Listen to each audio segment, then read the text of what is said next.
right, it is 9 o'clock on this Thursday night. Friday Eve is here, my friend. This is the live friend. Zone Primetime Friday Eve. That is right. I am producer Chris. That is Tony P. What's going on, everybody? Thank you so much to everyone out there who is joining us tonight, whether you're watching on Fox Local or Fox 5 DC's YouTube page. Tony P, all week we have been talking about today. We have been talking about Thursday because we have been talking about peak bloom for those iconic DC cherry blossoms. Sir. We made it. We finally made it. And it could This not morning. have come, Tony P, it could not have come on a more perfect day Oh, weather-wise. I know you made it down I there. did, and I did a little bit of content for us for later in the show or sooner in the show. Of course you did. Yeah, I did a little behind the scenes, kind of my own, what do you call it, package? My own little package I did.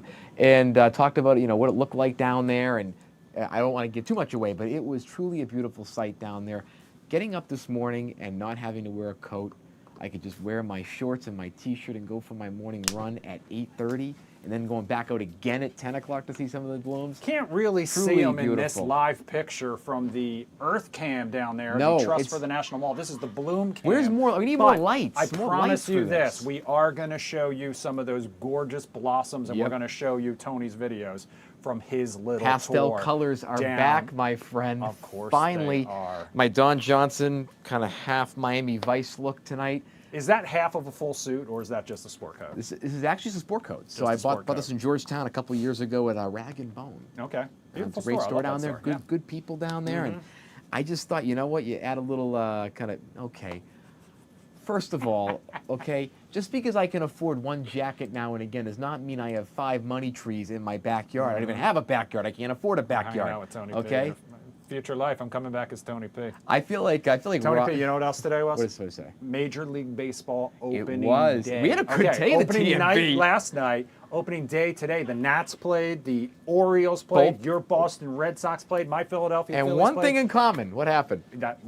I have to double check about the Orioles. I think they won, right? Didn't they win? They well, won, yeah. We're going to talk about that coming They up all a won. little later as well. I will just say 10-4, good buddy. Yes, except for Jim Loke's Pittsburgh Pirates. Yeah, they, that was a little bit ugly out there. But I Paul want you to Skeens, take a 2/3 look. of an inning. I want you to take a look at this, though. The Nats were out in Chicago, and it looks like they got that game in just in time because yeah. it's looking a little ugly out there right now. This is a Man. live picture from our sister station out in the Windy City, and you can see it living up to its name. That camera bouncing around. yes. You see the rain falling, hitting that camera as well. I love those buildings. There's so many more buildings in downtown than we have here I in know, DC. it's gorgeous. It also, you may is really recognize nice. it as the city of Metropolis from those Zack Snyder Batman versus that what it Superman is? movies. Yeah, they did use the city of Chicago as the skyline for You know what? Metropolis. I thought you said Monstropolis from the Monsters Inc. movies. Now, Monstropolis. I thought maybe that's what it was inspired by. I could see Monstropolis and Mike Wazowski being inspired by Chicago. I could see some of that. We've got some rain coming our way, unfortunately, this weekend as well, especially for all the people who were hoping to go down and see all those cherry blossoms. It may Yes. still time out okay, but it's definitely going to get a lot Yeah, a cooler. little Mike bit. Thomas, of course, will have the full cherry blossom forecast coming up for you at the Yes. top of the hour. Fox 5 News at 10 and 11 right here on Fox Local. We want to continue our little round robin, though, of live pictures, though.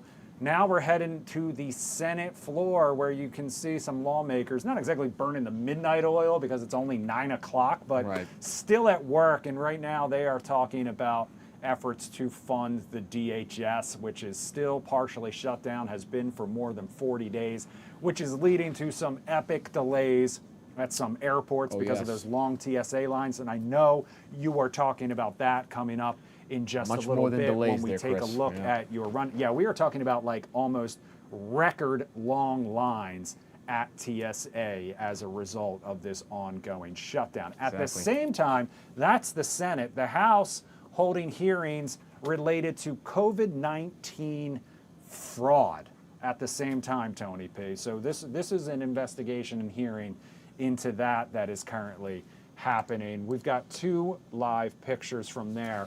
This is Congressman Sheila Sheriff Phyllis McCormick hearing is what it is. The U.S. House Ethics Committee holding a rare public hearing into alleged ethics violations committed by the Democratic representative of Florida, pushing into the open a years-long investigation into how she funded her political rise. The 2-term Congresswoman facing numerous ethics charges, including failing to follow campaign finance laws, commingling campaign personal and business funds, and using her position to benefit allies. She is also facing federal charges for allegedly stealing $5 million in that COVID-19 disaster relief funds. Over 2 years of work, committee investigators say they found substantial evidence that she committed the deeds alleged in the federal indictment. Wow. She denies any wrongdoing, but all of this happening right now. So, of course, we will keep an eye on all of that throughout the course of the evening. Well, and the thing is, it couples with Chris. I think really a lot of these cases go back to the PPP program, where a lot of members of Congress had businesses. And during 2020, whether it was the first Trump administration and into the Biden administration as well, the rules were pretty lax in getting these loans. I mean, I remember, the money went out first with no questions asked. Exactly. Now they're circling back and starting to ask a lot of questions. Which is interesting because because a lot of these businesses at the time, and I remember being back home in the Boston area, I had friends that owned businesses that were saying, we really didn't need the money, but the government and our representatives were pushing us to take the money. Local, state, and federal leaders were telling these businesses, take that money, you may need it, because nobody knew what the pandemic was going to do. From, I would say, the summer of 2020, even into late 2021 with the Omicron resurgence. So for a lot of folks that took these loans, could be honest mistakes, also just the fact that the government just put the money out from 2 administrations just like that. You can't really blame a lot of folks for doing this. Now, members of Congress who are taking that money and mingling it with campaign funds, that right there is a major problem. We've seen it on both sides of the aisle. We saw Senator Menendez as well get convicted in a corruption trial last year. So there's been a lot of issues in terms of ethics investigation, from Matt Gaetz to Bob Menendez and others, where we're, again, not the same type of case at all, but there's a lot of, just in the last couple of years, a ton of investigations and criminal charges of members of Congress. It is truly out of control, and you're seeing it throughout social media, Chris, and across, I'd say, all media sources. Younger generations and everybody alike is fed up with this stuff. They cannot stand it anymore. It is one of those main pain points that a lot of Americans think about, because they don't get away with that. They have to pay their taxes on time and full letter of the law, and they're watching the representatives just completely just mess around with the tax code and everything else. Well, we will have an eye on this. We'll bring you back to it if there are any major developments. But first, we want to head back home, and we want to start with our big story tonight. And once again, we are heading to Montgomery County, Maryland, and talking about Wootton High School, because a long, hard, and at times heated battle in Maryland's largest school district has reached a head. The Montgomery County Board of Education voted tonight to approve a controversial boundary plan proposed by the superintendent that relocates current Wootton High School students to the new Crown High School in Gaithersburg. The district is establishing boundary reassignments that would affect 31 elementary schools by changing their middle and high school assignments. The board also voted to approve the recommendation to reopen Charles Woodard High School and expand Northwood High School. This would also involve boundary reassignments affecting 19 additional elementary schools. The board voted to approve these plans over the objection of many Wootton parents and students. Take a listen. We've been misled, we've been blindsided, we've been given a bait and switch, and ultimately, we've been blamed for the outcome. So Dr. Taylor, I want to be very clear. Our community asked you to fix Wootton. We never asked you to close Wootton. Fight for our students, because leadership is not choosing which community loses. It's refusing to let any of them lose. Now, district officials have said these new boundaries are necessary to balance enrollment, tackle construction needs, and save lots of money. And they say they made modification to these plans after taking in community feedback. It may feel like the process was short, but we have been working on this for years. To understand. Excuse me, please give the respect to Ms. Wolf that she deserves. Please give her the respect that Ms. Wolf deserves. Thank you. If you cannot, you can leave, but please give her the respect she deserves. Thank you. You can hear how heated that it got, Tony. Absolutely. MCPS maintains that the approved boundary recommendations address outdated school assignment patterns, maximize use of MCPS facility assets, and will allow the school system to better achieve infrastructure improvements with efficiency and within constrained fiscal resources.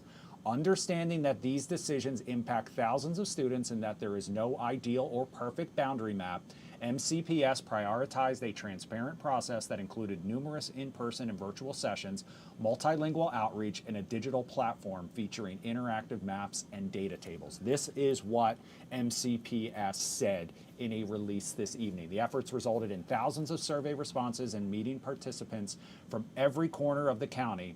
This feedback was a critical factor in shaping the superintendent's recommendations, ultimately leading to the board's approval.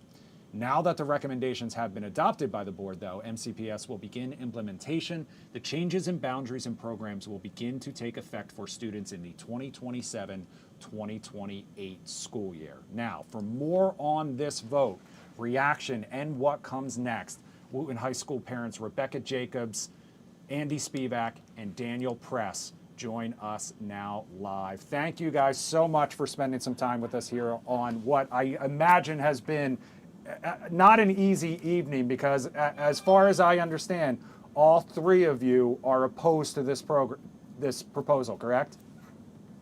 Correct. Okay, That's correct. Rebecca, I want to start with you. How are you feeling right now?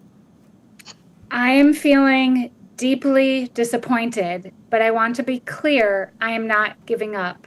And many people in our community feel we've been failed by the Board of Education today and by the superintendent. It feels like we are a scapegoat for a much larger issue, a long-standing culture of neglect and deferred maintenance. Andy, sorry, you want to go? No, go ahead. Yeah, Andy, let me ask you this. So for parents who may not know the case here, or for just folks in this community may not know the nitty-gritty of this, what is the major implication of Wootton High School being closed on parents and students who are affected, and where does the main resistance come from that, again, parents have really showed up tonight and talked about in this meeting?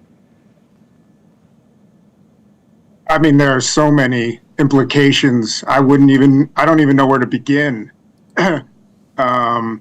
You've got transportation and walking implications. You have the loss of a major part of the city of Rockville community, a juggernaut of an academic institution that is now moving from the city of Rockville to the city of Gaithersburg, financial and economic implications in the neighborhood. There's right across the street from the Wootton location, there's some development going on right now that will be certainly affected. But, the students, the legacy, the history of the school, the implications are endless.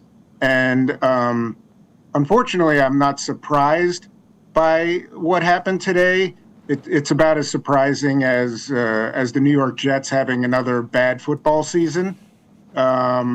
But it's terribly disappointing. I mean, I could go on and on.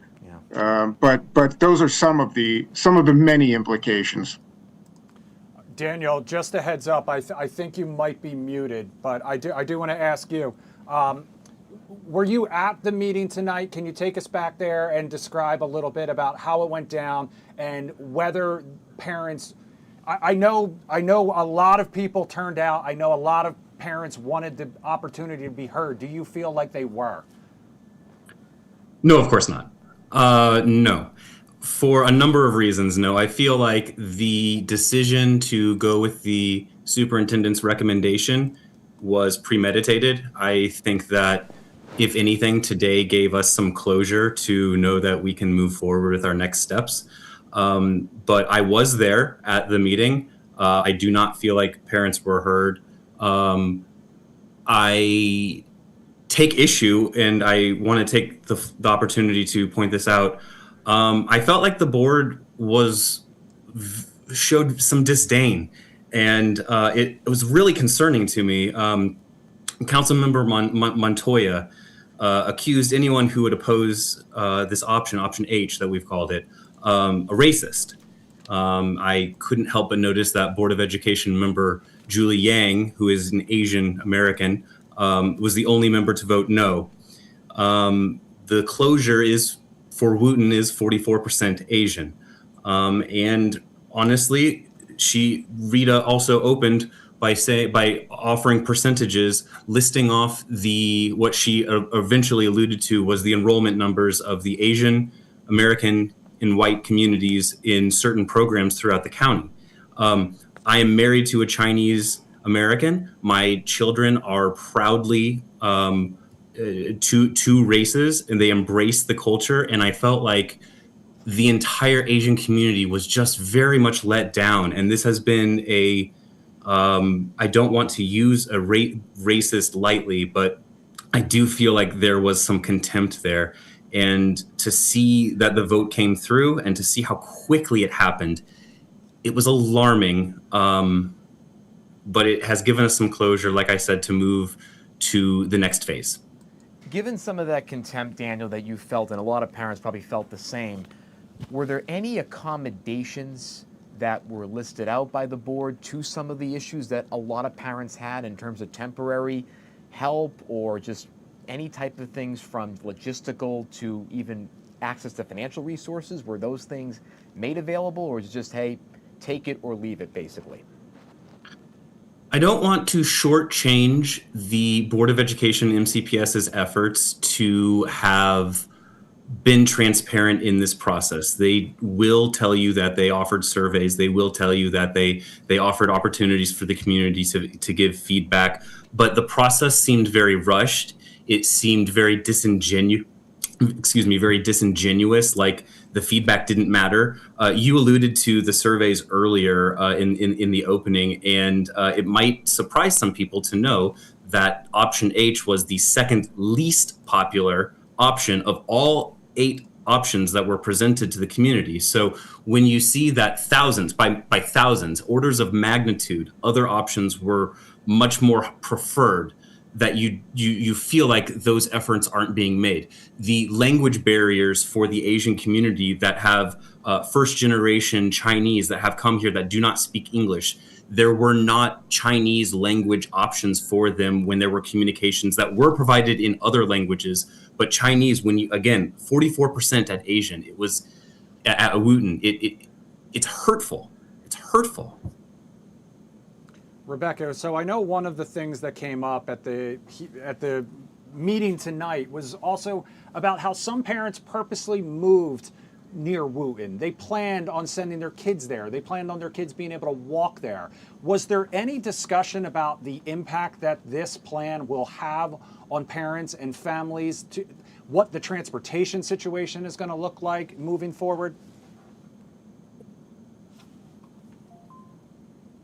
It said something like the walk from Crown won't exceed more than 40 minutes, and that's on their slides. So to me as a parent, walking in winter in January for 40 minutes does not seem like a feasible walkability plan. My son is someone who walks to Wooten. He walks there in the morning, he walks home. My son could walk to Falls Mead, and there was no addressing it except to say, don't worry, at most your walk will be 40 minutes across highways. So if you actually look at where Crown is built, you're talking about children moving across highways, maybe on their phones. I think we're going to see, I hope I'm wrong, a disaster. Andy, let me ask you this one. So a lot of you have mentioned next steps. Again, there's closure behind this. What are the next steps, do you think, for parents? Is there an appeal to state officials, the governor's office, or is there more grassroots approach that might be taken by parents and activists alike? Well, there will be next steps, and that's currently being discussed amongst groups of concerned parents, but not just the parents, but council members in these cities who represent cities that have been greatly affected by this rushed decision. I wanted to touch on something you were talking about with Rebecca, and I grew up in Montgomery County. I graduated from Montgomery County Public Schools, and my wife, with whom you spoke last evening, grew up in a very rural upstate New York with a kindergarten through 12 building. everyone in one building. And I recommended, encouraged, pushed her to move to Montgomery County so we could raise a family in this public school system, touting it as one of the best in the country. And that's not what our children are receiving. Certainly with this decision, the board and the superintendent have really gone far askew from the public school system that I grew up in. So one of the I'll also jump in a little bit on next steps, if you don't mind. Sure. So a concerned group of parents totally volunteering, spending their own time doing this, extra time away from their kids, have created a 501c4 called the Community and Education Policy Alliance. We have retained Silverman Thompson as a law firm that is going to represent this 501c4 and pursue litigation moving forward with MCPS. So this moment, we were hopeful to avoid litigation. We put our faith in the democratic process that perhaps a vote would result in a logical end result of no, but that has not happened. So we are completely crowdfunding this. We are seeking donations. And we are, again, the Community and Education Policy Alliance, CEPADMD.org. And we'd love community support for that. And official statements, strategy-wise, anything, I would then say, go please talk to Silverman Thompson. So one of the main reasons that this proposal was suggested in the first place had to do with the issue of overcrowding. How does this plan address that overcrowding issue? And what does the future of Wooten now look like as a holding school, and how does that benefit the community? Rebecca, I'll start with you. Well, there was a great deal of talk about equity at the Board of Ed meeting today, but there was no mention of Magruder. That high school has, I think, 46% farms, free and reduced lunch. So if the Wooten is not good enough for my son, then it is not good enough for any child. So for all the talk of equity, how dare you neglect Magruder and those children and move them to a building that is not safe for my child? If it's not safe, it's not safe for anyone. So I'm not sure about the overcrowding, but I definitely think they have forgotten Wooten. They have forgotten Magruder, and they have forgotten Damascus. And I think it was BOE member Wolf who said this has been for a long time. It sure has. I was trying to get Wooten on the CIP back in 2014. My son was in first grade. He's applying to college next year. It has been a long time. And when we were fighting for this, it was not to move. It was to get air, clean air, mold out of our schools. And they really used our advocacy against us. That's how I feel. Wow. Daniel, let me ask you Gentlemen, this. Oh, yeah. No, Yeah, I was yeah, just yeah, going to yeah, say yeah. there's a couple of teaching points here for our children that really disturb me. One is that we can go and build brand new buildings and then watch them become dilapidated over time and not care for them as they, proceed through the decades, because we'll just eventually build a new building and ship everybody down the road and let these older buildings fall apart. So that's not a good teaching point. We like to teach our children to take care of their belongings, right, and take pride in in where they live and where they spend their time. That was one thing. Another thing was advocacy. Here we are as parents advocating for our children and their future and their school system. And as Daniel mentioned before, this decision, the board says that they took community feedback. They may have allowed for community feedback, but they really didn't take it. This decision seemed preordained, and it's difficult to teach your children about advocacy when a decision has been preordained. So those are a couple of talking points that really are disturbing to me when it comes to how to educate my children. Andy, you talked about something, a really great story about your family and your wife's family moving to Montgomery County, and I really want to just get to that for a second, because I think it Sure. gets to student morale. Again, when you were in an MCPS versus now, what does a move like this with Wooten do to student morale as they try to develop and build relationships in this post-COVID and tech surge era? Sure. Well, morale is, I'm sorry to say morale is poor. When I was in high school, it was some of the best years of my life in this county. My children, unfortunately, I have a junior and a freshman, and morale is poor. Both of mine happen to be in the a cappella group, and that sort of salvages their high school time socially and academically, because it's difficult. It's really difficult. School shooting, obviously, you spoke about last night. As a parent, it's very difficult to watch your children struggle mentally, emotionally, when they should really be learning, thriving, growing. And in my opinion, the academic prowess of the Wooten student body has persevered and succeeded in spite of the Board of Education and the superintendent.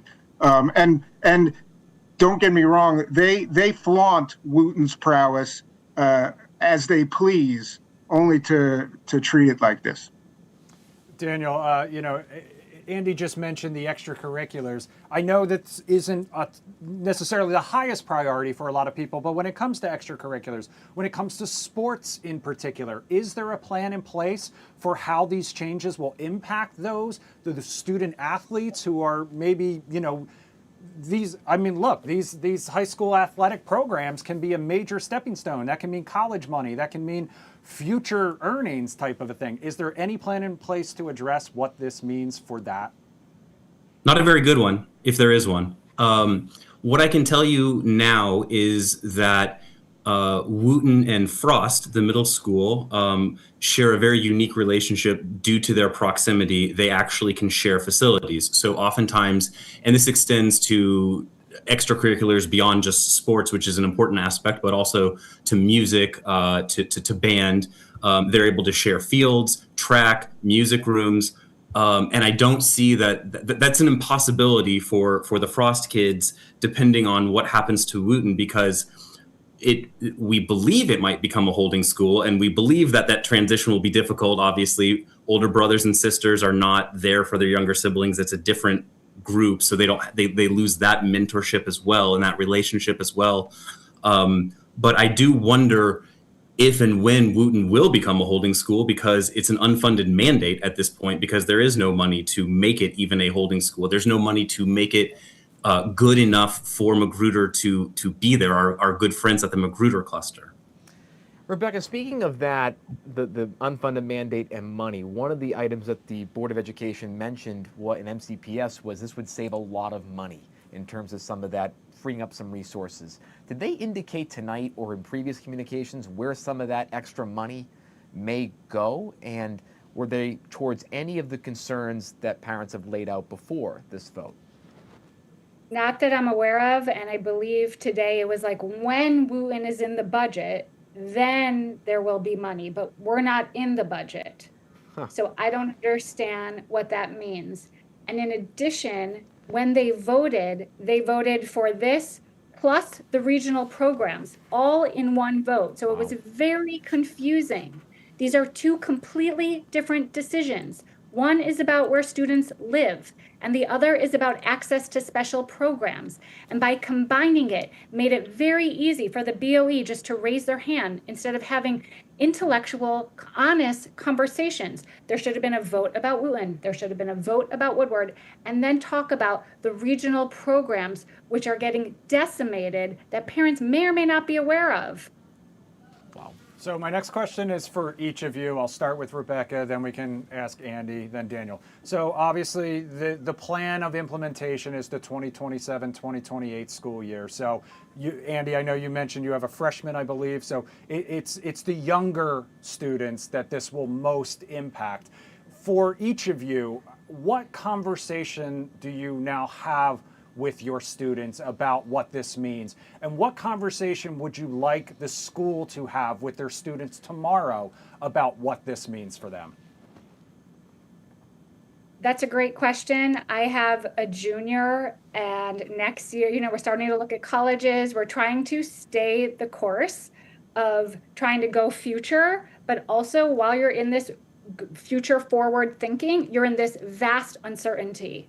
So right now, post-shooting, it has a very locked down feel. So we are just balancing too much. As a parent, I just try to listen. There's great uncertainty. There would be great uncertainty if your child is in 3rd grade, if they're in 8th grade, if they're a junior. I think the uncertainty is pervasive. I have a 3rd grader, I have a junior. We are all in this bizarro world, and I hope tomorrow they are just open and have conversations. There may be a wide variety of feelings, and the teachers, I am sure, I hope can handle that and have a place to express it. But riding the wave of uncertainty plus post-shooting has been incredibly, incredibly challenging for parents. And I give these students so much kudos. These students are incredible, and they've received very little empathy from the Board of Ed, nor have the parents. It's really shocking. We are your constituents and we are your partners. And today certainly didn't feel like that. So we're just doing the best we can. Yeah, I mean, it's true what Rebecca says. The lack of sympathy. I mean, at the beginning of the meeting today, one of the members expressed disdain over being called incompetent, but yet at the same time, one of the members at the March 12th meeting didn't even know that geographic proximity was one of the factors that they're supposed to be considering. But back to your question, Rebecca's on point. Uncertainty. Adults don't like to live in uncertainty, and so certainly our children don't. They don't know how to tackle problems like adults do. Thankfully, children are resilient, so we have that going for us. But with my freshman son, and I also have a 4th grader in elementary school, you want to teach them to be positive and look at the bright side of things if you can find them, and not get mired and bogged down in the negativity and the anxiety, because anxiety just breeds more anxiety and stress, and we have enough of that right now, right? So that's where I'm really, parenting is in full swing right now. I'm going to look at this. I'm going to look at the bright side of this and try to make a positive out of it. My children are in 4th grade and in kindergarten. So the lessons that I impart on them are a little bit different, but they are quite bright. I'm going to teach them about the importance of advocacy. I'm going to teach them about the importance of fighting for what you believe in, fighting for what's right, and ensuring that that when a decision comes up, whether you are making the decision or you are influencing the decision, that it is based on fact, it is based on data, it is based on logic. And those are important lessons to impart. And I am proud to say that, again, silver linings in this situation is that my daughter did have the opportunity to testify before the Board of Education, and I could not be more proud of her for doing that, being up in front of a large group of people, testifying in front of the dais of the Board of Education. And I just want to continue to empower my children to understand that when they see a wrong, do not accept it. Fight for what you believe in. Respect the process, but when the process fails you, when the process is not done correctly, fight it. That takes a lot of courage, because as someone who did that in 7th grade in my district, I really hats off, because that's incredible work to do that in front of that big of an audience. Daniel, let me ask you this one. Have you spoken, or have other parents spoken to teachers, and what has been their feedback, and what are some of the impacts it's going to have on them and their potential relationships with students and how they educate in the future? Sure. So what I can tell you, a couple of things. First, I think that teachers, quite frankly, are a little bit afraid to discuss the topic. They're stuck between a rock and a hard place. They understand that there's administrative factors. There's they are employed by MCPS, and this is clearly an initiative of MCPS, so it's difficult for them to oppose it. They have the parent contingency, which is adamantly and overwhelmingly against this move, and so they have to walk a fine balance. What I want for our teachers is to teach in a safe environment, that they feel comfortable, that they have the amenities that they deserve, because they are spending so much time enriching the lives of our children and educating them. I respect very much that there are teachers, I will not deny that there are teachers that are in support of H, and I can't deny the reasons behind that. But what I would like to point out is the history behind this, and the fact that the building is in such poor shape because of the neglect, because we have been moved away from the CIP and the budget for rebuilding so many times, that they don't have what should have been done 5-6 years ago. And Rebecca, let me ask you, this is my final question. Of course, a lot of parents moved to this part of this entire county and area because of Wooten High School, because of those benefits. Do you foresee a lot of parents who are a part of this movement and others potentially changing their plans and moving out of the district as a result of this move? I do. I see them moving to different neighborhoods. I see people starting to talk about moving out of state. I see people having conversations very seriously, not hypothetically, because it feels like the direction of the Board of Education is very targeted.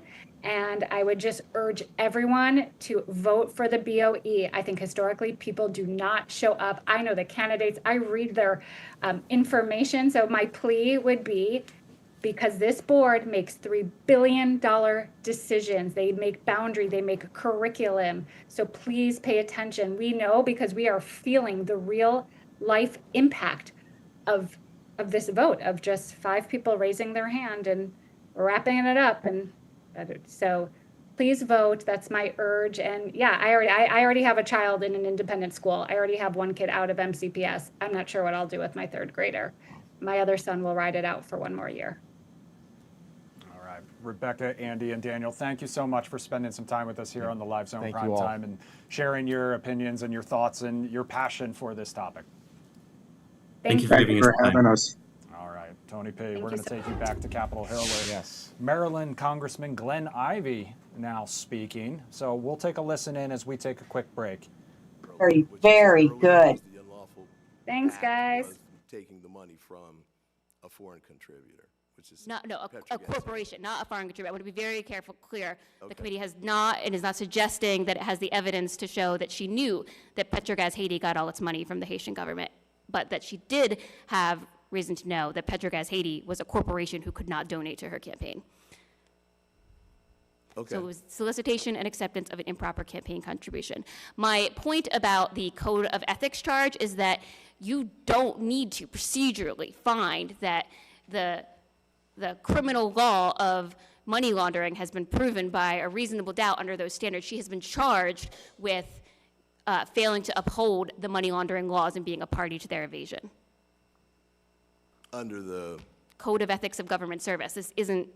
We're not the Department of Justice. okay, so that part of my recollection at least of the money laundering proof is not applicable here. So we can say there's a money laundering violation, but not meet the elements of money laundering.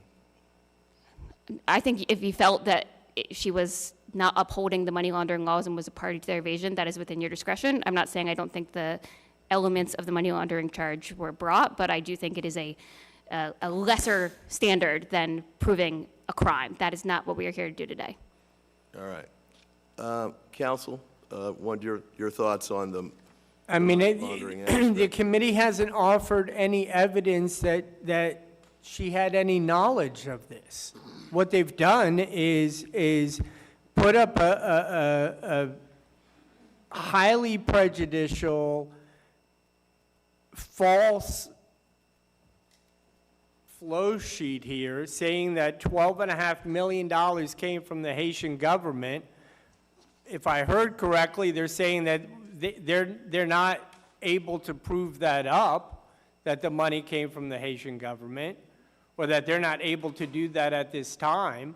And if that's true, then that shouldn't be on this flow sheet. They shouldn't be trying to paint her with something that they can't prove, number one. And number two, it sounds like their only evidence that she had any knowledge of any of this is that she attended a fundraiser or something with some individuals from Petrogas the day before this happened. That's their proof that she was aware of it, that she decided, that she made a conscious decision not to enforce, not to support the money laundering laws in the United States? On that point, which paragraph in the complaint or paragraphs go to the knowledge issue with respect to the campaign fundraising meeting with Petrogas Haiti? So, one moment. So the motion for summary judgment discusses it on pages 15 to 16. The statement of alleged violation lays out all of the evidence relating to the scheme, which, well, I'm just a moment. If you go to count 16, you reference previous paragraphs. You know, because the ones under count 16, paragraphs 378 through 381 are summary paragraphs, and I'm not saying there's anything wrong with that, but they're not making factual allegations. All right, welcome back to Live Zone Prime Time on this Thursday night, Baby Friday, Tony P. We've Baby been Friday. keeping an eye on all the live things happening. Yes. Not just Lot of here items in the Hill. the DMV on Capitol Hill. Also, you see that live weather picture next to Tony out in Chicago. Looks like a little fewer raindrops on the camera, but you can still see it shaking in the wind. I'm curious. I do love that city. Whether you know, there has been any impact on travel, or you know, if the Nats were able to get out of town. I get. Or are they staying? Do they have a couple? Yeah, more yes, they games do. there? So today, usually with opening day, Chris, it usually starts on a Thursday or a Wednesday, and then they'll skip a day, go to Friday or Saturday. Because again, as we all know, it's 3-game series usually, and also most teams don't play on Thursdays. So I think it's going to be Saturday, Sunday that the Nationals are playing in Chicago. So they get a couple of days. I could look these things They get a up day. before They get I a day. bring them up, but you know. No, this is It's about the dialogue. It's about, you know, our really good. I think we both have great charisma and just back and forth energy. And I think it's important to have those things get out there, you know? All right, let's It's dive important. into what you've been keeping Yeah, an eye what is on Tony today. P. watching around the country and around the world? And of course, we're going to start with the war in Iran. President Trump is giving Iran more time today, announcing that he's extending the pause on U.S. strikes against Iranian energy facilities for 10 more days, pushing the new deadline to April 6th. He said Iran asked for 7 days, but he gave them 10 because, in his words, they gave me ships, unquote. A reference to oil tankers that Iran allowed through the Strait of Hormuz today. And Iran also is denying that any talks are happening, and markets weren't buying it either. The S&P 500 dropped nearly 1.75% today, the worst day of 2026, with Brent crude climbing above $108 a barrel. The extension came on the same day that President Trump held his first wartime cabinet meeting since the war in Iran. Special Envoy Steve Witkoff confirmed the U.S. delivered a 15-point peace framework to Tehran through Pakistan, calling the response strong and positive, unquote, while Iran state media rejected it outright. Trump said Iran is begging to make a deal, unquote, then added, I don't know if we'll be able to do that without one.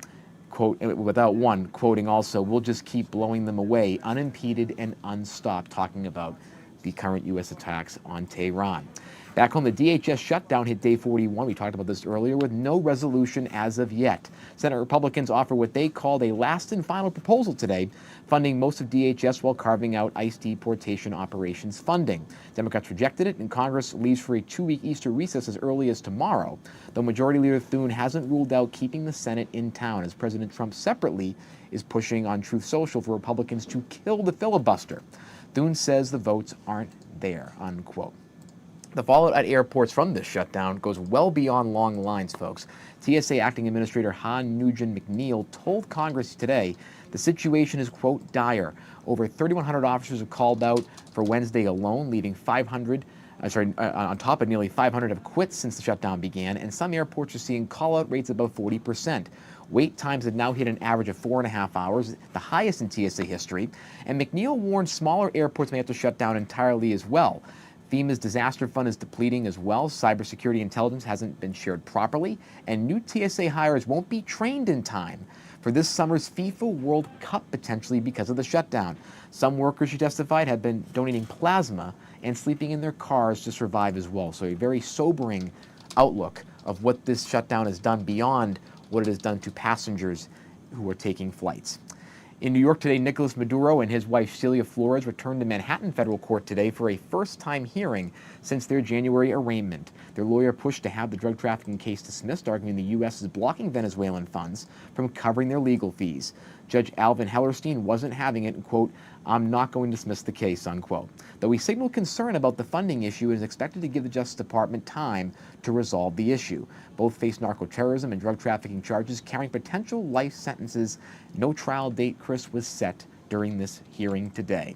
On the economic front, the OECD is projecting U.S. inflation could hit 4.2% this year, sharply above its prior estimate of 2.8%, well above the Fed's own forecast of 2.7%. The group blames the Iran war and the near closure of the Strait of Hormuz, which handles about a fifth of the world's oil, and the Fed is expected to hold interest rates flat through 2027. Gas is already averaging $3.98 a gallon nationally, up 33% in a month. In the world of business, Apple announced today 4 new partners joining its American manufacturing program. Bosch, Cirrus Logic, TDK, and Onity Electronics, with about $400 million committed in funds through 2030. The companies will produce components for crash detection, Face ID, and camera stabilization, with TDK making sensors on U.S. soil for the first time in its 30-plus year partnership with Apple. It's part of the company's broader $600 billion commitment to domestic manufacturing announced with President Trump last August. Also today is Equal Pay Day, and for the second straight year, the gender wage gap has widened.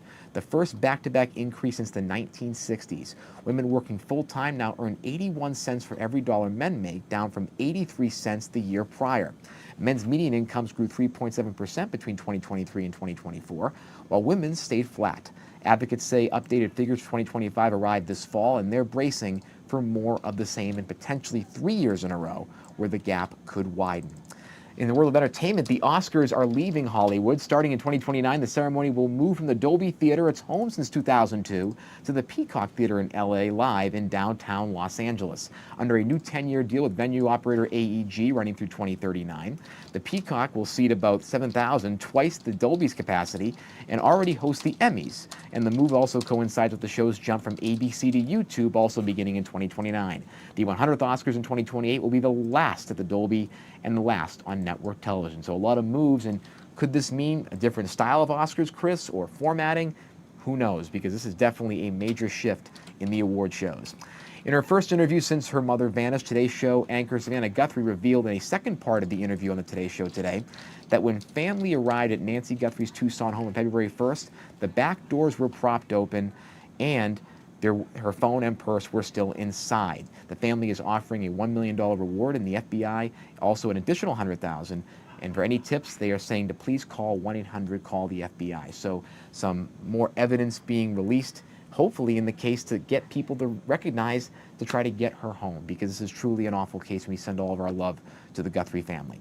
And to close, comedian Drewski posted a skit Wednesday night. Of course, he's known for sketch skits online, parodying Turning Point USA CEO Erica Kirk, who went viral 2 weeks ago. And Drewski's version has crossed 22 million views. And when someone asked Grok, X's own AI chatbot, to identify him in character, it confidently replied, it is Erica Kirk. So it basically mistaked Drewski the influencer for Erica Kirk. And this was a parody of, quote unquote, how conservative women act. And the overall views right now, about 60 million across the platform, is gaining a lot of laughter from comedians, but also a ton of blowback from conservatives saying it goes too far and is very, very personal in nature and not comedic. So, I mean, definitely when you think about comedy and the politics of this, late night shows, also social media, it's a lot to deal with. All right, Tony, we want to get to some breaking news now that's just into Fox 5 while we were doing that rundown. Yes. A police-involved shooting in Prince George's County. Right now, we know barely anything.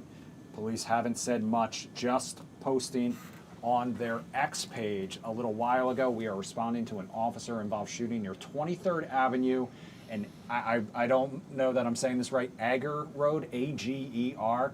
23rd Avenue and Ager Road. We will provide additional information as soon as it's confirmed. So we don't have much. This just came in around 9:25, so about 25 minutes ago. But you see this live picture from our Fox 5 photojournalist on the scene.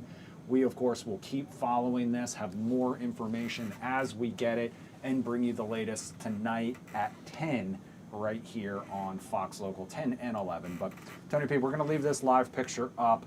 We're going to try to get more information from our assignment desk when we can. Right. But in the meantime, we talked about a little earlier, you and I, the Nats, because it has been well, let's actually, before we talk about the Nats, Tony P, let's talk about the cherry blossoms. Oh, okay? yes. So we'll come back to that live picture in just a second, but the cherry blossoms, because you got a chance to head down there. I want to get those videos so that people can check them out. I hope they were helpful, because I just kind of thought about it. I could do a mini news package with my own phone. I said, why not give this a try? Well, you know what, Tony P, you did what is a classic. Oh no! What's the word I'm trying to think of? Social media person thing. Rookie mistake? Not rookie mistake, but as you will see here when I go to this. Oh no! Classic Tony P move. I'm sorry. Oh my God! Look at this guy. Look at this. And what's guy. really cool also, Chris, is a lot of people decided to get into the basin itself to see these blooms up close. They are all red. Yes. Thank you for doing that. Well, so I mean, I can describe it if you want. Please do. Okay, so I'll do an opening monologue. Okay, I'm gonna do my best Jay Leno. All right, and I gotta tell you, folks, we had a wonderful day at the cherry blossom final bloom, and I gotta tell you, folks, it was so really funny because everybody was out on the tidal basin in those pedal boats. I counted at least 15 out there. They were on the pedal boats having a good time and getting a close-up view of those beautiful cherry blossoms. Secondly, what's really interesting too, Chris, is that a lot of tourists and residents got down there around 8:30. I was out there around 7:30, 8 o'clock this morning, seeing everybody kind of just all congregate once they saw the National Park Service team down there. Also, with I think our Fox team did it for a good day and announced that we had hit the final bloom, and everybody was so excited. You could literally watch these blooms open up and just see them for your own eyes. You see the kind of little pink center next to the yellow sprouts in the middle. Beautiful. I think I'm getting the terms wrong, but just a beautiful moment of nature to see that all unfold.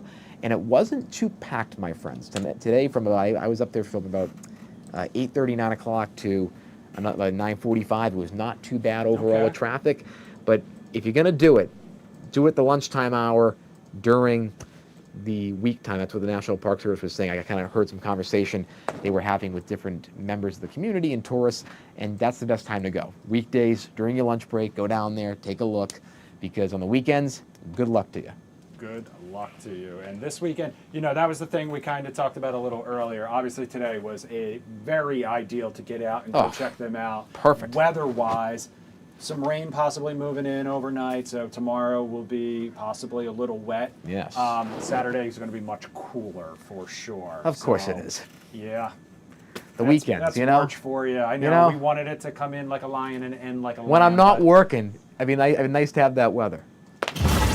Tony P, the other thing we talked about was those Nats. Yes, we did. Your Washington They had a Nationals good game today. Opening up their season out in Chicago. Like we mentioned, you saw Anthony Rizzo there throwing out the first pitch. Not a bad day for the Nats, though. They kicked off the 2026 season with a curly W. Now, this is important to note. The Nats have not had a winning season since they clinched the World Series back in 2019. So they've been in the rebuilding process for quite a while 7 now. years. But this is the first season with basically a new look team and a new front office as well, and new management. So their new manager, Blake Butera, making his debut today. Their new general manager, he goes by the name of Annie Kilambi. And of course, the Nats kicking off the season at home, the home opener. That's coming up next Friday. That's Yep. April 3rd. Of course, we'll have complete coverage of that. But we did have some dingers out there from the Nats today. Oh, Brady yeah. House went yard, a 2-run home run in the 9th inning. Jacob Young took one deep, 2-run home run in the 4th inning. So that should be right now. That should be this one. Yep. Oh, that's right over the middle. Oh, look at that. Have you ever been out to Wrigley Field? I have. I've been there 3 times. I think it is a wonderful stadium. I do think that South Side, the Chicago Stadium, US Cellular, whatever they call it now, I think it's guaranteed rate field, even though the team is markedly worse. I think the stadium has a really cool character, too. Both those stadiums in Chicago, you cannot go wrong. Now, what's interesting is that the Cubs are a good team. This is a great victory today for them. This isn't like some slacker team. No, this is no a question. this is a playoff team for the last few years, solid offense, and they shut them down today. They sure Scored did. a lot more runs, but also they kept it 10-4. They kept Chicago intact for at least the first 6 innings. Red Sox won? They did. They Who'd sure they did. play? They played.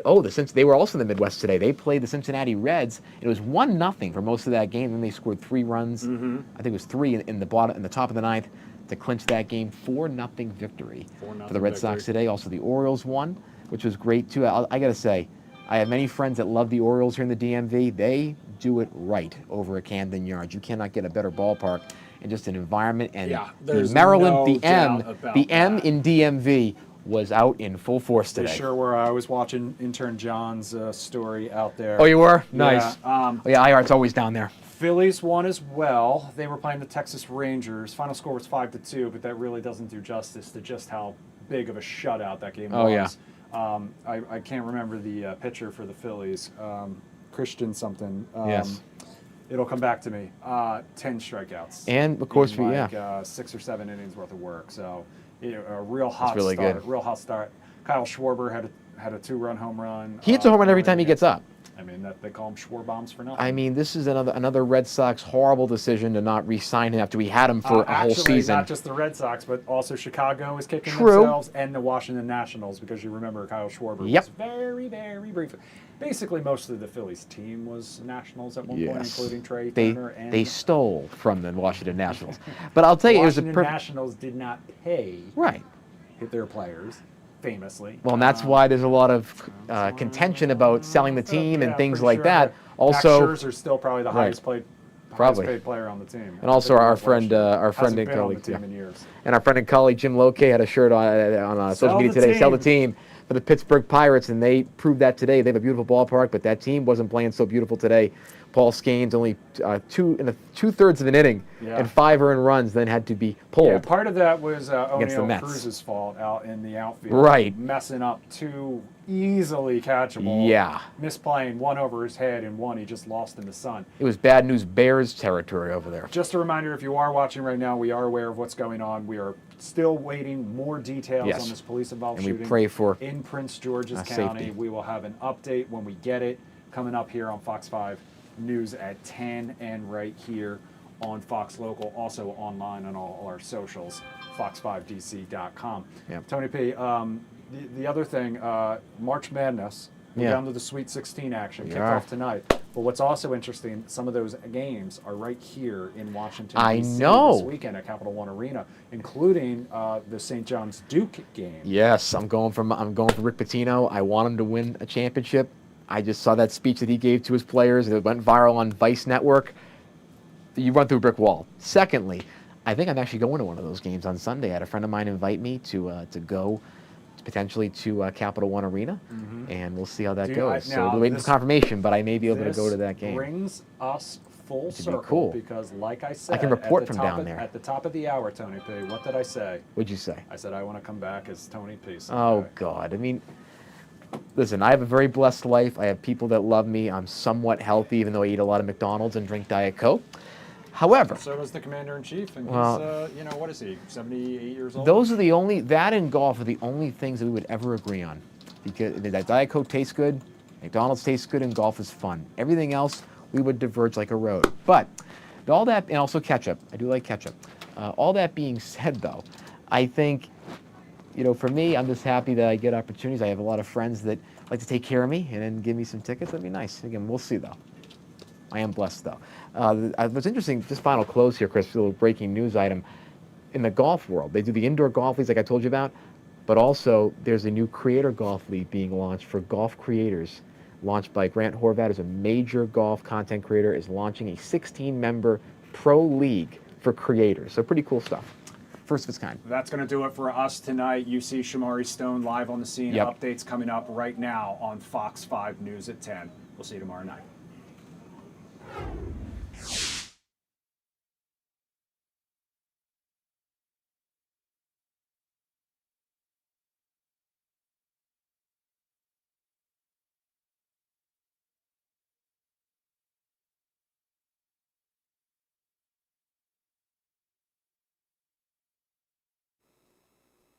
Why? This is the breaking news.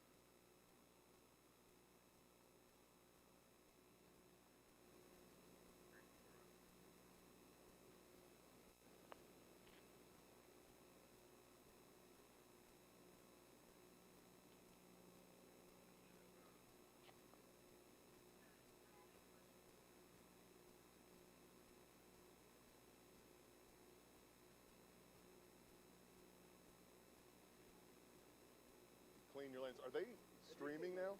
I can't do anything because the lights are glaring. Huh? I can't do anything because the lights are Are glaring. they streaming now? I don't know what they're doing. Honestly. That's just an effect of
Any new information?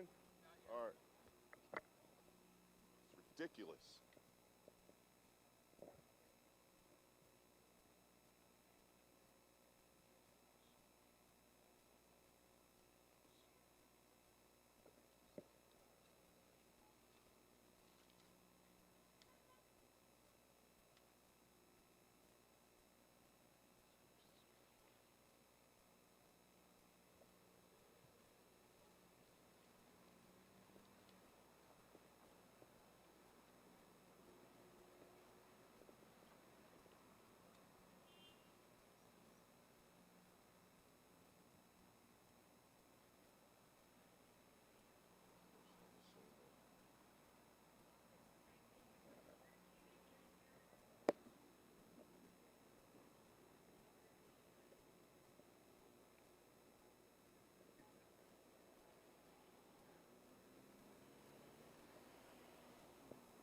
Well, first of all, we are the first on the scene. We are here at, as you can see, Rittenhouse Street and 23rd Avenue, and there is a lot happening right now. You have police who have closed several intersections. This one is closed here. Traffic being backed up. Also on East-West Highway off of this area, that is also closed. You see this car right here, police blocking as they continue to investigate. Traffic is backed up here, so if you planned on coming this way in Chillum as you make your way, let's say, to Silver Spring or other areas in Montgomery County, stay away right now. Why? Come with me over here. You see this tape? Police have it roped off right down there. We're going to zoom in. You're going to see a white car. There's a light that's flashing on it. Well, apparently that car crashed, and for one way or another, it led up to this police-involved shooting. Now, we are waiting to get more information from the public information officer here. I just asked him literally a couple seconds ago, hey, do you have an update? He says, we're working on it. You have detectives here. You have Prince George's County officials here who are all trying to gather information. So what they do, they go from house to house trying to find doorbell camera video. They talked to witnesses. They talked to the officer. We don't know if the officer was pursuing that white car that crashed. We don't know the condition of the suspect. We don't know if the suspect opened fire or the officer. We know that the officer returned fire, but we don't know what led up to what police are describing as a police-involved shooting. We will continue to bring you updates here on Fox 5. Hopefully the police spokesperson will come give us some information as soon as possible. I'm Shamari Stone. Back to you.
just, yeah, it's because you got to be available. Anything can happen, you know.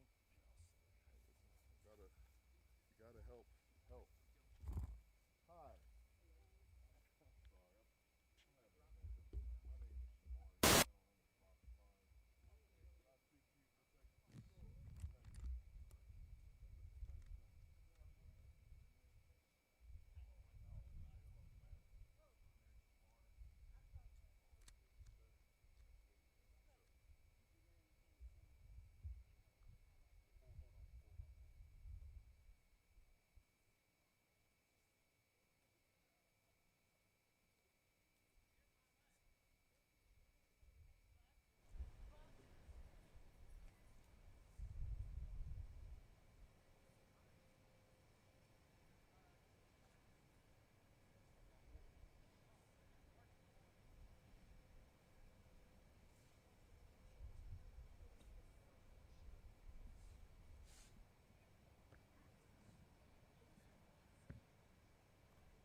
Check.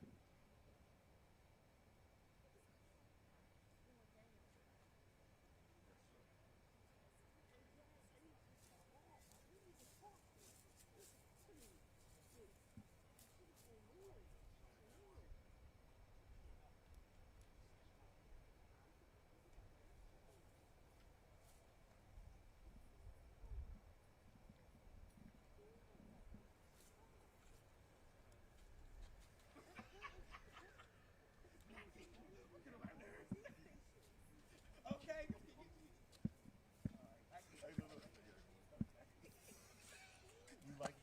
I like my that. vibe. I like that. He like Pop that. it. Keep Okay. it real, man. Okay, we gotta keep it G. I was like, yeah, okay, that's enough. That was enough. All right. You are funny. I like it. What's your name? My name is Nardo. Shamari. Nice to meet you. Yeah, man. Nice to Nardo, meet you cool. You good? All right, hold on, Nardo. Look at me. All right. Let me look at you a Yeah, little just bit. look. Yeah, look. No, look at me. Look at Okay. me. All Got right.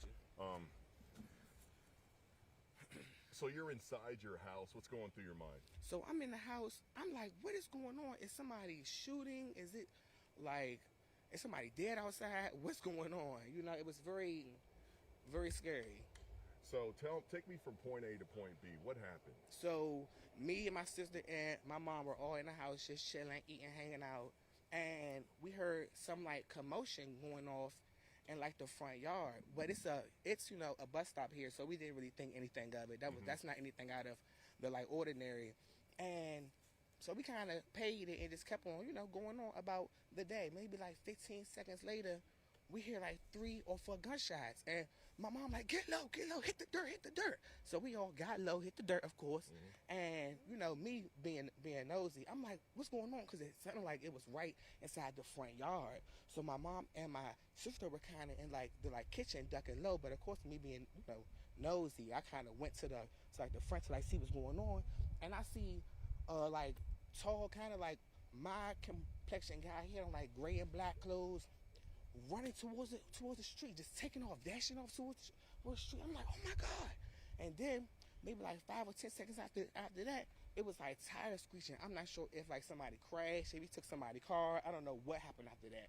All I heard was like tires screeching. And then my mom started screaming, get out from the window. So, you know. Well, after that, there was a police-involved shooting. And literally, oh really? Yeah. See, that makes sense because maybe like 30 seconds after that, the police car started swarming in unmarked PG County. And what's your reaction to all this? I'm like, what the hell happened? What it starts, excuse my language, but I'm like, what is going on? What happened? Like, it's a normal Thursday night. We were not expecting all of this to be going on. Well, this is abnormal. Definitely.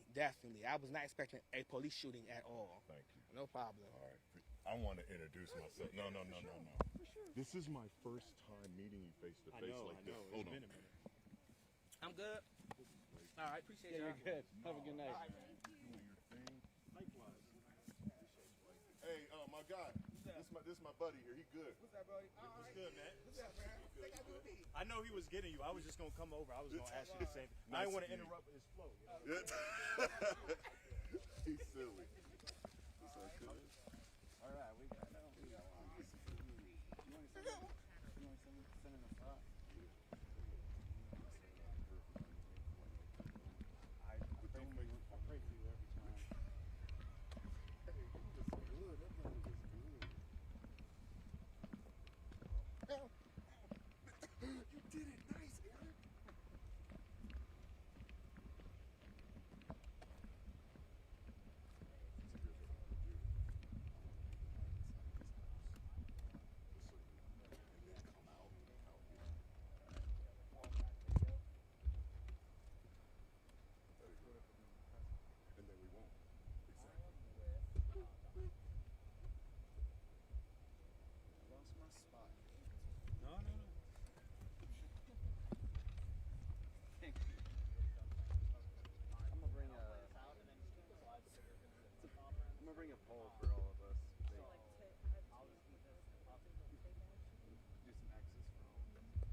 explain when he talks about the gunshots that it was so loud that he heard shots. That's what I'm just going to say. I'm not going to get into the timeline. She'll understand what I'm saying. She says, okay. All right. Thanks. Thank you. I wanted that son. I wanted that. You know what I wanted. When he was like, you know me. And look, we got all this shit. We did. And that's good for them tomorrow. We're a team, you and I.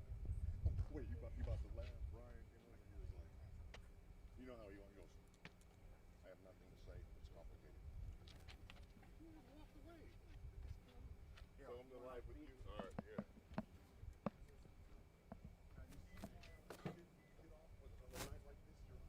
I know. See? You've been working.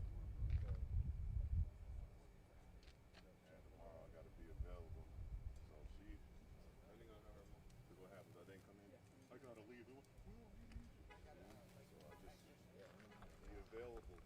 So fall out and that way. Whatever. They need me, they don't need me.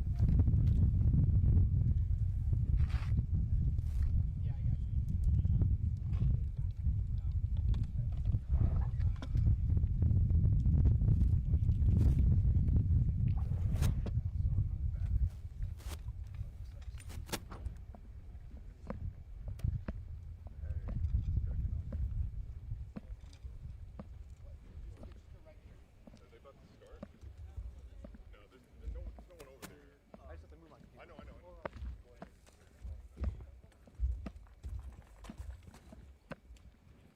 Okay,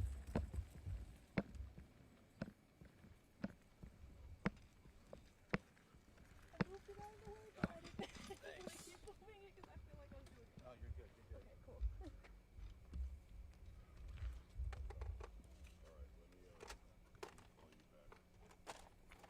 All right, thank you. And how's your mom doing?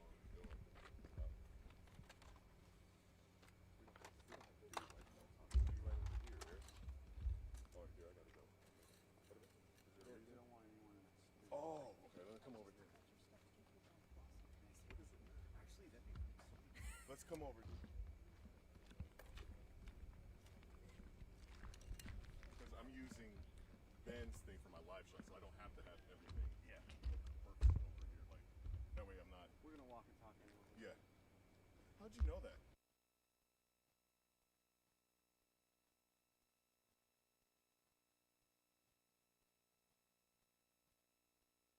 Highway. This is East West Highway. Hey.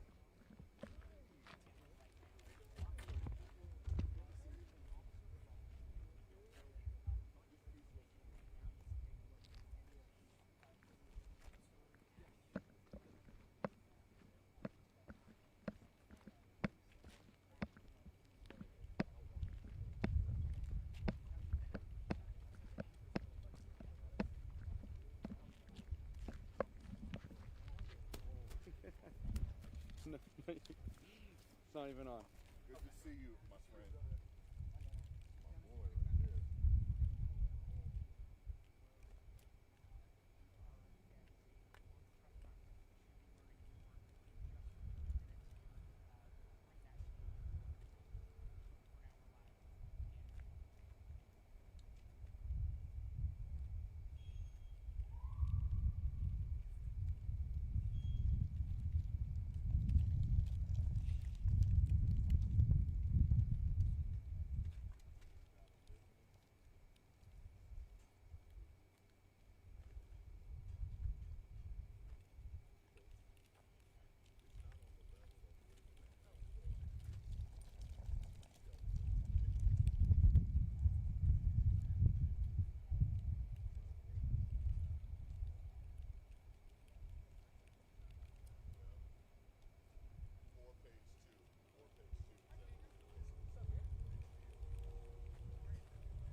can't give you a mic check because Eric isn't here at the moment. Just give me a sec. Oh, okay.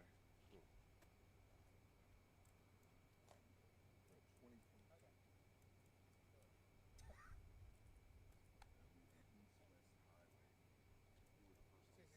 Let's just paint this.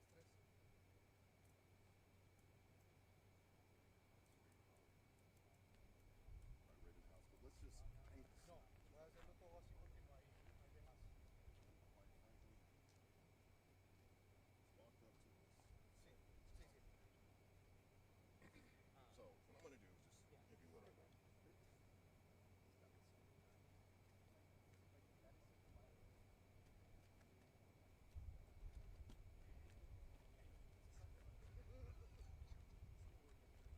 He's my friend.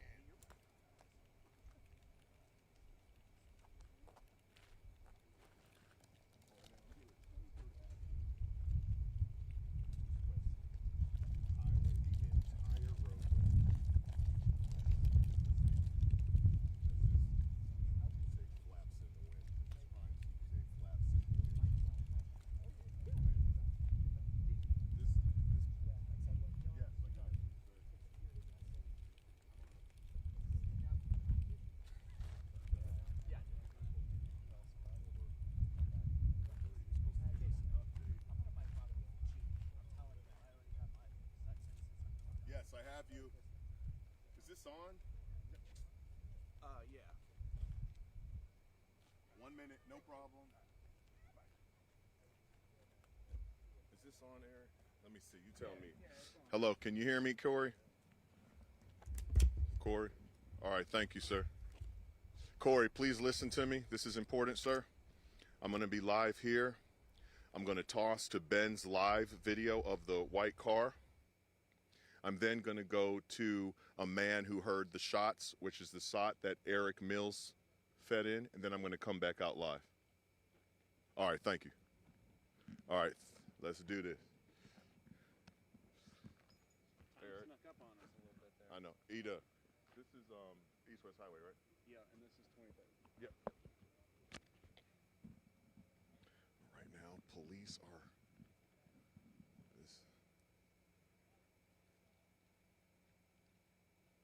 This is so complicated, this story. Here we go. They're coming. Right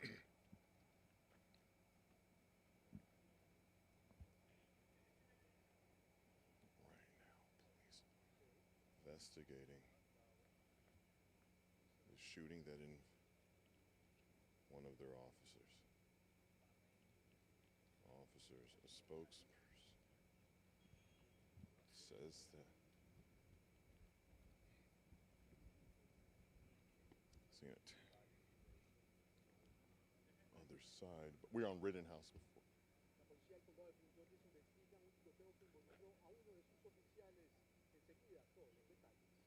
Well, right now, Prince George's County Police are gathering details, evidence, as they investigate this police-involved shooting. Moments ago, the spokesperson for the department walked over and didn't have an update for us and said, quote, "It's complicated." So basically, what we have here, I'm just going to put it out for you, around 9:30ish, there was a police-involved shooting, but what we don't know is what led up to it.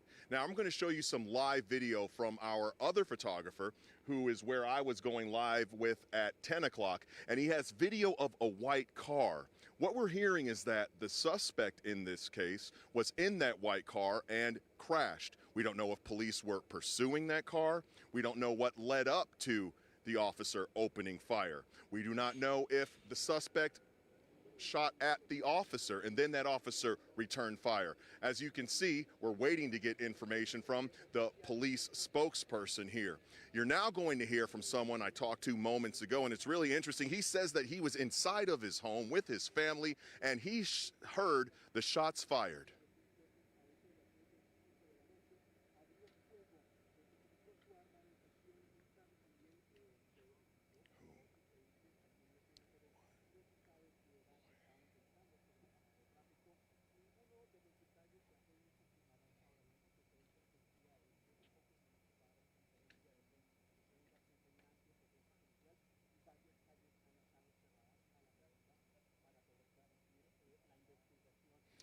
So basically, you have a police-involved shooting. You have a suspect. We don't know the condition of the suspect.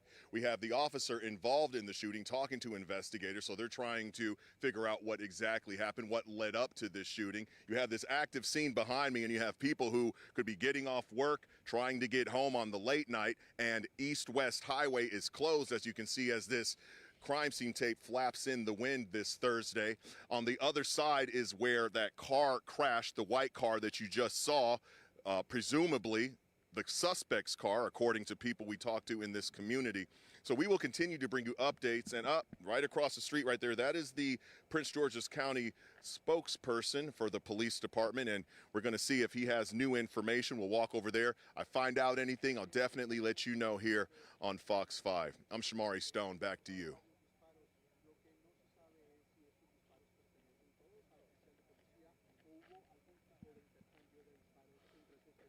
All right.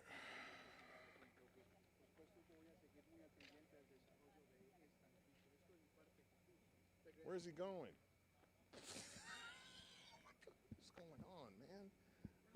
I want to give the viewers, let them know what's going on. You know, I'm working for the viewers and he's walking away. What's going on? Okay. Hi. Okay, who's going to be speaking?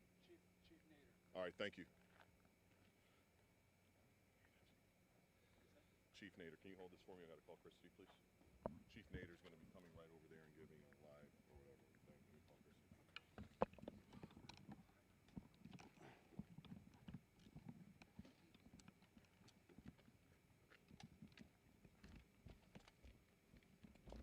What up, man? How you doing? It could be better. Could be better. Yeah.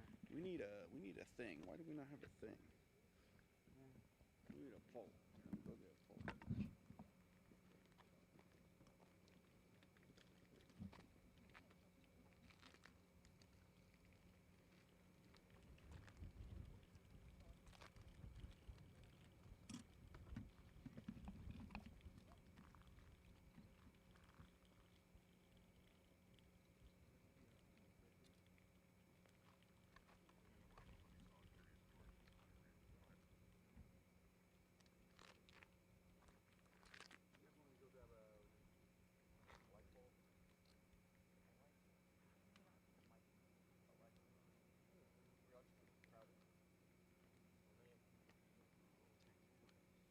If they do it right.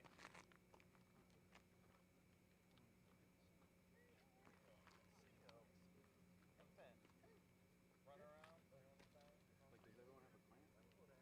Not a clamp, but it's in the car, and I'm like, it would be ideal to do it. I just wonder when if they're gonna speak like right now. It's also close to 11 because our live shots are my live shots coming in. I don't know, like in the weird zone. Yeah.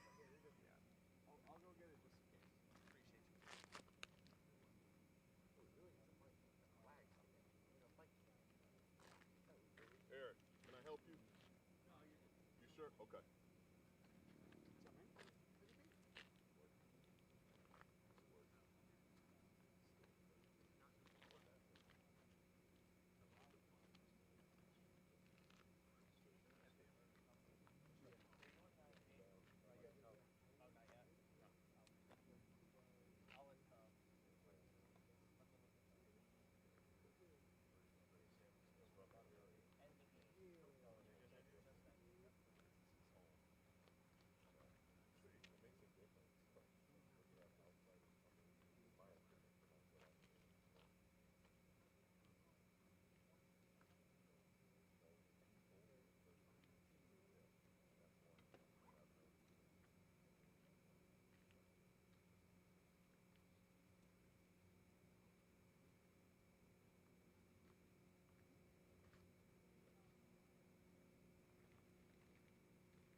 All right, you're gonna have to hold this.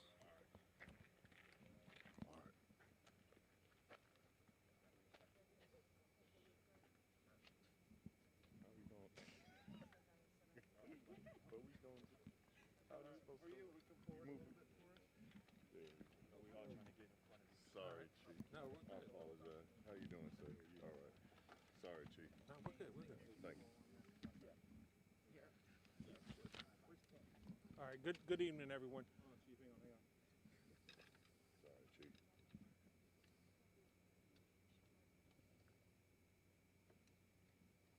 All right, here we go. Shortly before 10:30, a lieutenant with the Prince George's County Police Department made a traffic stop here at 23rd Avenue and Ager Road. During that traffic stop, the lieutenant developed probable cause to search the vehicle. He had another officer on scene who was assisting. The suspect was removed from the vehicle. During the course of the search, the suspect evaded the backup officer and re-entered the vehicle while the lieutenant was still in the vehicle searching. At that time, the suspect took off with the lieutenant partially in, partially out of the vehicle. The vehicle drove about 150 yards. During the course of that 150 yards, we do know that the lieutenant discharged his firearm. The reason, we don't know yet. We're still investigating. We do know that the suspect was struck and an accident occurred. The suspect was transported to the hospital where he succumbed to his injuries. The lieutenant was also transported to the hospital with significant injuries, non-life threatening. The second officer, who was also knocked to the ground by the vehicle, was transported to the hospital as well. We're not identifying the officer at this time. We're not identifying the suspect at this time, pending notifications to the family. We don't have a lot more information as this is still being investigated. With all fatal shootings in the state of Maryland, it's being turned over to the Independent Investigation Division out of the Attorney General's office, who will provide us with further updates once they conclude their investigation. There is a large amount of marijuana that was located in the car. The exact quantity, we're not sure, but there's a large laundry bag full. So we're just gonna wait till we search that vehicle to find out what else was in the car. I'll take a few questions, but understand they're gonna be limited with what my answers are. Chief, when the officers saw the suspect in the car, what led them to pull the car over? That's still under investigation. We don't know that just yet. And it sounds as though this officer could have feared for his life, which is why he opened fire during this while he was being dragged in the car? Absolutely. We saw an officer struck by a vehicle and drugged yesterday in the District of Columbia, and something similar happened to our officer. And in my opinion, it would be a life-threatening situation. I just want to ask about the timeline. You said that this all started at what time? Just before 10:30 this evening. And just to clarify, so the suspect was in the vehicle, the officer was taken in the vehicle, and a second officer on the scene was hit by that vehicle? So the suspect was out of the vehicle. The lieutenant was searching the vehicle. The other officer was with the suspect. The suspect evaded that officer, re-entered the vehicle with the lieutenant still in the vehicle searching, and took off with the lieutenant partially in, partially out of the vehicle, is what we believe at this time. Everything is preliminary. Body worn, I'm sorry. So one officer injured, suspect injured, the second officer on the scene was not injured? He was also injured, transported to a local hospital. He was knocked to the ground by the vehicle as it was taking off. So one officer and the suspect succumbed to his injuries, you said, and only one officer was transported? I just want to make sure. One officer was transported with significant injuries. Yes. A second officer was also transported. Was the suspect in handcuffs at the time that he? No, he was not. All right. One question. Yes, ma'am. The people who live in this neighborhood, the power is out because of this crash? There was a telephone pole that was struck.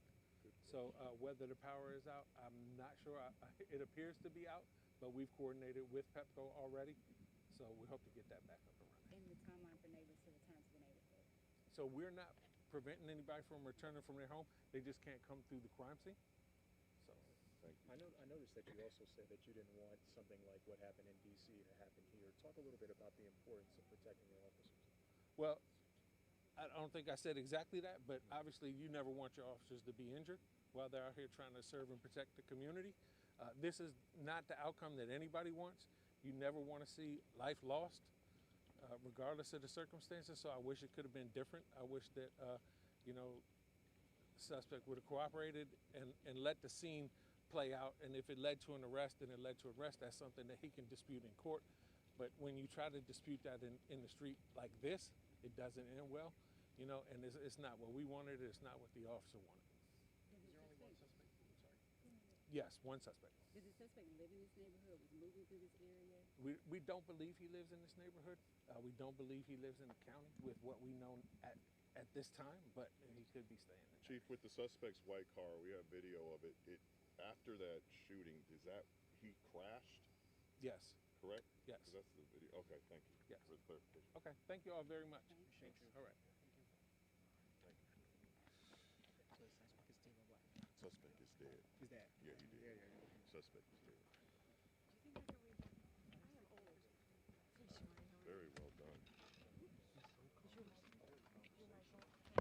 Yeah, I was saying, like, you're very conversational. You sound like a real person. So, seriously, sometimes you don't. Well, it's good because sometimes they have police talk and people don't understand. You just tell it. You just sound like a regular person. That's good to tell. Thank you. Yes. Damn, that was a crazy story, dude. Yeah. Man, I'm glad that. Okay, that's just sad. I hate when things like this happen, Is everybody good with spellings on the chief's name? Yeah, Nader. Nader, N-A-D-E-R. Right, and thank you for doing it. First name again? Yeah. And thank you. Yep, sure. Thank you. N-A-D-E-R, yep. This is it. I don't see. Yeah, you want to double check Chris? Yeah.